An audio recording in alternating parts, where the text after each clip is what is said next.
Never let yourself be the victim. If I could go back in time and have a conversation with my 8 to 10-year-old self, that would be the message I would give. Because when you think about it, you're a kid, things don't go your way, what do? You cry, you whine, you throw a fit, you want your parents to feel sorry for you. You feel sorry for yourself. It's how you deal with things at that age. And then you grow up, but you don't necessarily shed that habit, that mentality. And it becomes obvious, right? I mean, you can talk to someone for 30 seconds and you know right away if they have that victim mentality. The world's falling down, they're tired, they have so much to do, they're so busy, X, Y, and Z. Look, having that mindset does two things for you. One, it makes you come across helpless and weak, and no one wants to come across that way. Two, it does not get you to where you're going. It does not change the situation. Right? Here's the reality. There is always a way to get what you want. There is always a way to position yourself to move away from what you don't want. You can quite literally become what you want to become, but you cannot look at life like it's this problem, like it's against you. The ball is in your court. You know, it wasn't that long ago, 2-3 years ago, that I was not the happiest guy in the world, right? Did not like what I was doing, did not like how I was spending my time, was not energized, was not passionate about very much. But the time came where I didn't want to live like that. I had a conversation with myself. I stopped being the victim, I stopped complaining, and I asked myself, dude, what do you want? What is your purpose? What is your goal? Who do you want to become? And I literally made the decision and walked away a different person. And the things around me changed, my life changed, because I made a decision to never be the victim again, to get what I want. I became the author of my own story.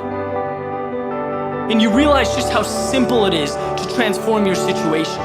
Not easy, right? And it takes time. But there's always a way to get from point A to point B. And this separates the world into two kinds of people. People who look at how things are, who accept reality as truth, who complain, and people who look at what can be, who make the most of any situation. Look at life as if it's clay, to be molded, to be shaped. It seems funny to me, knowing what I do now, that I went through any of my life like a hamster on a wheel. That I talked to people every day who didn't energize me, that I didn't want to be around, that I did things I wasn't passionate about. That is insanity. Because if you don't like something, but you do nothing to change it, what's left for you to do? Complain, whine, stay where you are, that's it. See, one of the reasons I reference athletics so much is because they bring this mentality on you that when things become difficult, when things become challenging, your one job is to find a way to figure it out. And I always did. And I took that and I brought it to everything else I do.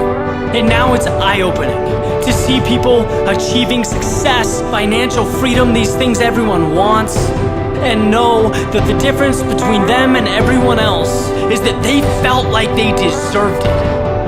A lot of the time they weren't smarter, stronger, they weren't more gifted starting out, but they moved toward what they wanted. They didn't cry or groan about the problems, they didn't look for sympathy. Those at the top of the mountain are not victims. They would never let themselves be victims. It's about the other side, the opportunity. Getting from where you are to what you want.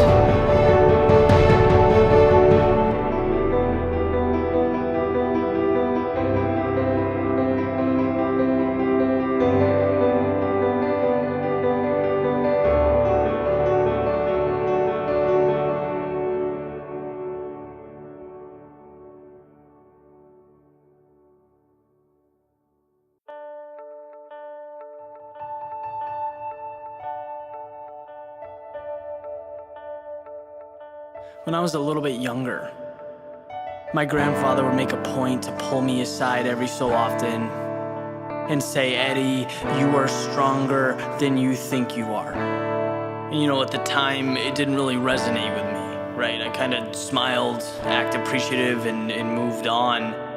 But then that thing called life happens, when you start to see the ups and downs, you experience the hardships.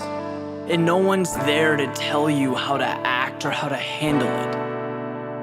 But your response is what makes all the difference. And I look back now to that message and can't help but wonder if I'd be where I'm at today without it. Because it's not just a reminder.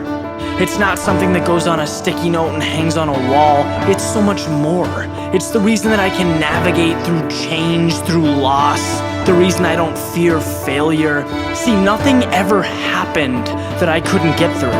And you don't realize that unless you look back. If you decide to rise to the occasion, you will. You're 100% capable of doing more than you ever imagined.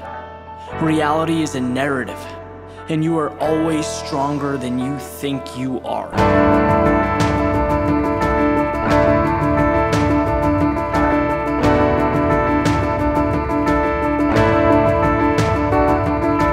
Life is not some puzzle to be solved. It's never about hiding or worrying or eliminating all bad fortune. It's about knowing that you can and will get through everything, that nothing can push you down and keep you there. Maybe the worst is yet to come, maybe it's not, but the best of you, that is undiscovered. And through the very hardship that you once feared, you'll be able to paint a portrait of the new you, brushstroke by brushstroke. And see, back then, I didn't get that. I didn't know that growing up meant enduring difficulty. I didn't know what I was truly capable of. But years have passed and now I know that I am stronger than I thought I was. And while life is not certain, my confidence stands alone. It's the reason that I run towards my dreams, never away from them, and neither should you. Don't forget that, because during even the worst of days, the darkest of nights, you are always stronger than you think you are.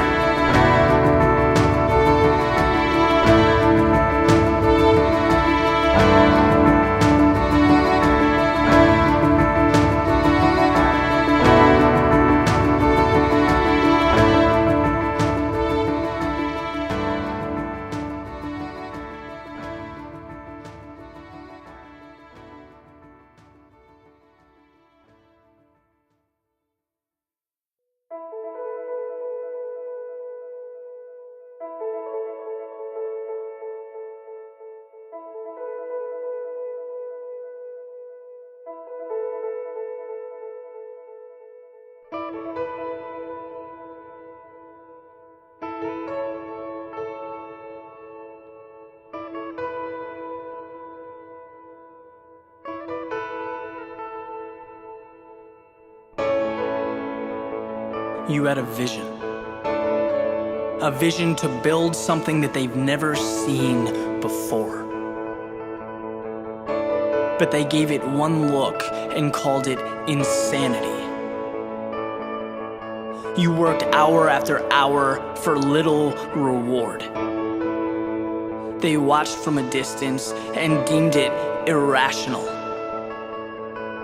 You simplified your life until it consisted of only your goal. But amidst convoluted objectives and routines, they declared it a tragedy. You failed and you failed, but you would not give in. And entertained by this struggle, they called you stubborn. Through it all, you never lost faith. They sat back and called it delusional. And then something happened. You succeeded. You succeeded like no one else before. And when you shared your result, they called it genius. When you told your story, they admired the persistence. When you uncovered your knowledge, your learning, your expertise, they asked for advice.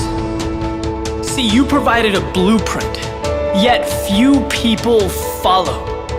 Now they call you gifted, lucky, and you shake your head because as you made that climb, something became very obvious to you. This word, insanity, defined as extreme foolishness or irrationality, this is what got you to where you are today. And on the surface, when you took that first step, it was insanity. You left what was known, you were questioned, doubted, you looked inexperienced, you fell on your face. And hour after hour, you prayed that it was not in vain, and some days it felt like it was. But every single day, you left something behind. The things that you'd outgrown, the things that would have surrounded your every move had you stayed in that spot, had you been intimidated by the depths of what they call insanity. But you didn't. You traded them for a chance to get what matters most. And now as you gain perspective, you see what was insane yesterday is now everyday reality. It's what you do without giving it a second thought, and you want more. Just the taste made you want more. To see what's out there, to see how far you can push. That is life. And as you prepare to continue down the road ahead of you, the peaks, the valleys, the twists, the turns, the ups and the downs, you realize that the only thing in this world that qualifies as insanity is being unwilling to take that next step. The fear of standing out, of being different, of living a life that was meant for you, that you deserve.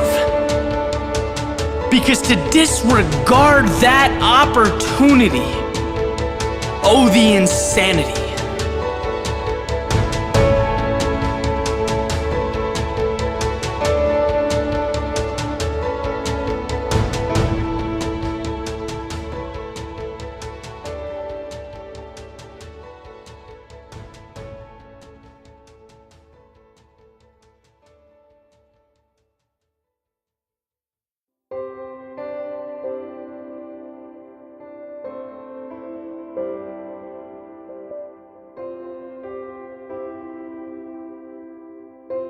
While the world slept,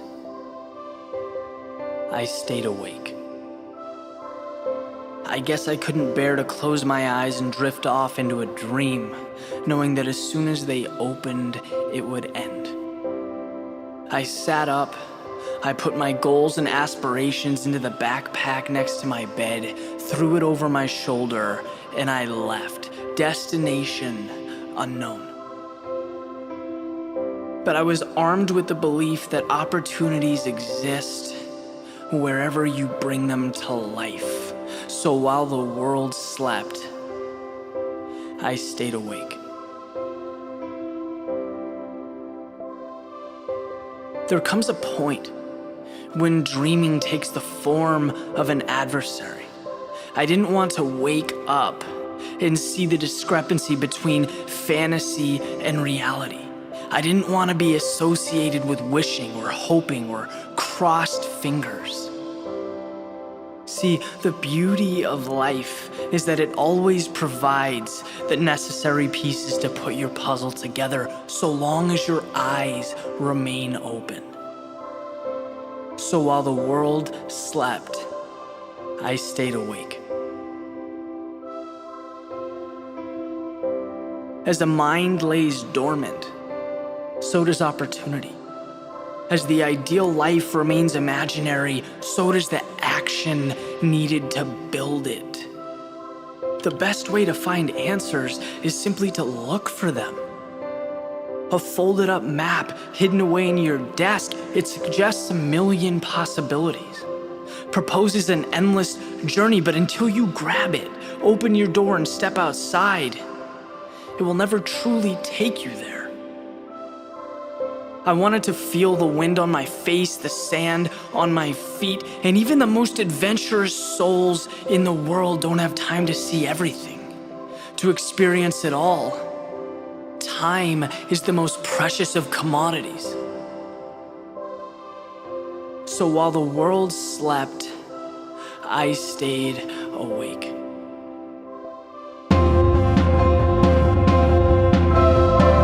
The secret is not in opening your eyes, it's in what you allow your eyes to see. It's easy to live while being asleep, to completely disregard or walk right by the advantages, the opportunities, the pieces that we can reach out and use to shape our lives. Look, it's not about being right or wrong. It's about trading what you kind of want for what you really want. It's about walking down your street and viewing every single thing in front of you as perfection, as the stars aligning as the perfect ingredients to create whatever you choose. Leave nothing for sleep. Let your dreams envy your reality.